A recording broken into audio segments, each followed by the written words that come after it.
नमस्कार, कुमार अमन एकेडमी के educational video में आप सभी का स्वागत है। दोस्तों, मार्केट क्या है? मार्केट एक प्लेटफॉर्म है और वहां पे दो बायर और सेलर वो दोनों आते हैं और अपने ट्रेड को एग्जीक्यूट करते हैं। बेसिकली मार्केट ट्रेड को फैसिलिटेट करता है, बायर और सेलर को एक जगह पे लाता है। इतना ही काम मार्केट का है। लेकिन हर बायर और सेलर यूनिक है। यूनिक इन द सेंस हर की प्रोफाइल अलग होती है, हर की रिस्क एपेटाइट अलग होती है। कोई स्कैल्पर है, कोई डे ट्रेडर है, कोई स्विंग ट्रेडर है, कोई पोजिशनल ट्रेडर है, कोई इन्वेस्टर है। तो इन सब की प्रोफाइल अलग है, रिस्क एपेटाइट अलग है। इसलिए हर बायर और सेलर जो है वो अपने आप में यूनिक होता है। पिवट बॉस यदि आप बुक पढ़ेंगे तो उसमें दो तरह के बायर और सेलर्स की बात कही गई। बुक में नाम दिया गया है रिस्पॉन्सिव बायर और इनिशिएटिव बायर। इसको साधारण भाषा में यदि आप समझे तो आप ये मान सकते हैं कि वैल्यू बायर जो होता है, इन्वेस्टिंग के टर्म्स में यदि आप बोले तो वैल्यू इन्वेस्टिंग जो लोग करते हैं, जो लोग वैल्यू इन्वेस्टिंग को प्रैक्टिस करते हैं, वो सारे लोग रिस्पॉन्सिव बायर कहलाएंगे। वो सारे लोग रिस्पॉन्सिव बायर कहलाएंगे क्योंकि उनकी जो एंट्री होगी वो बिलो वैल्यू एरिया होगी, बिलो वैल्यू एरिया होगी। और यदि वो सेलर है, रिस्पॉन्सिव सेलर है, तो उनकी जो एंट्री होगी वो एवव वैल्यू एरिया होगी। तो वो क्या है कि वो किसी ना किसी तरह से उनको आप मान सकते हैं कि वो रिट्रेसमेंट में बिलीव करते हैं। वो किसी ना किसी हायर टाइम फ्रेम के सपोर्ट एंड जोन को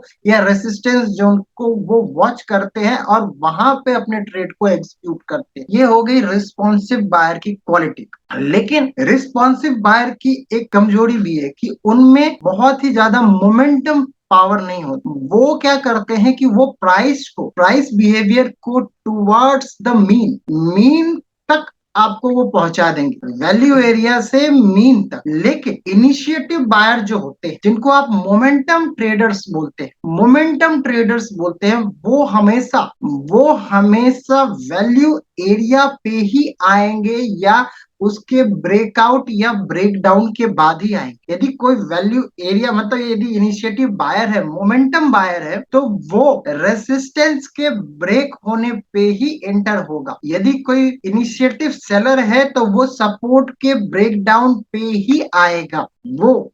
लेकिन इनकी कन्विक्शन कहीं ज्यादा होती है रिस्पॉन्सिव बायर से या सेलर से। ये हमेशा प्राइस को पुश करते हैं, एक नए वैल्यू जोन में लेकर के जाते हैं जो रिस्पॉन्सिव बायर नहीं ले जा पाता है। तो मार्केट में यदि मोमेंटम चाहिए तो वो रिस्पॉन्सिव बायर से नहीं आएगा। वो मार्केट को सपोर्ट दे सकते हैं, वो मार्केट में रेसिस्टेंस को ला सकते हैं, लेकिन मार्केट में एक नए वैल्यू जोन को क्रिएट नहीं कर सकते। वैल्यू जोन को क्रिएट करने के लिए, नए वैल्यू एरिया को डिफाइन करने के लिए हमको चाहिए मोमेंटम प्लेयर जो सपोर्ट एंड रेसिस्टेंस को ब्रेक होने के बाद ही आएंगे। तो यदि आप इन दोनों को समझते हैं, यदि आप इन दोनों में से आइडेंटिफाई करें कि आज का मूवमेंट क्या था, क्यों आया, तो आपका प्राइस प्रोजेक्शन काफी हद तक सही हो सकता है। जो टारगेट्स आप सेट करते हैं, risk to reward ratio calculate करते हैं, यदि आपको ये दोनों चीज को यदि आप डिस्टिंग्विश कर पाए कि अभी रिस्पॉन्सिव बायर है या फिर अभी इनिशिएटिव बायर है या फिर रिस्पॉन्सिव सेलर है या इनिशिएटिव सेलर है, कहाँ पे मोमेंटम प्लेयर आ रहे हैं या कहाँ पे वैल्यू प्लेयर आ रहे हैं, यदि आप इन सारी चीज को यदि समझ पाए तो आपका ट्रेड काफी अच्छा हो सकता है। इसके लिए आपको क्या करना होगा कि आपको मल्टी टाइम फ्रेम एनालिसिस करनी होगी। मल्टी टाइम फ्रेम यदि आप एनालिसिस करते हैं तो ही आप समझ पाएंगे कि कहाँ पे वैल्यू है, कहाँ पे वैल्यू सेलर हैं या फिर कहाँ पे इनिशिएटिव बायर सेलर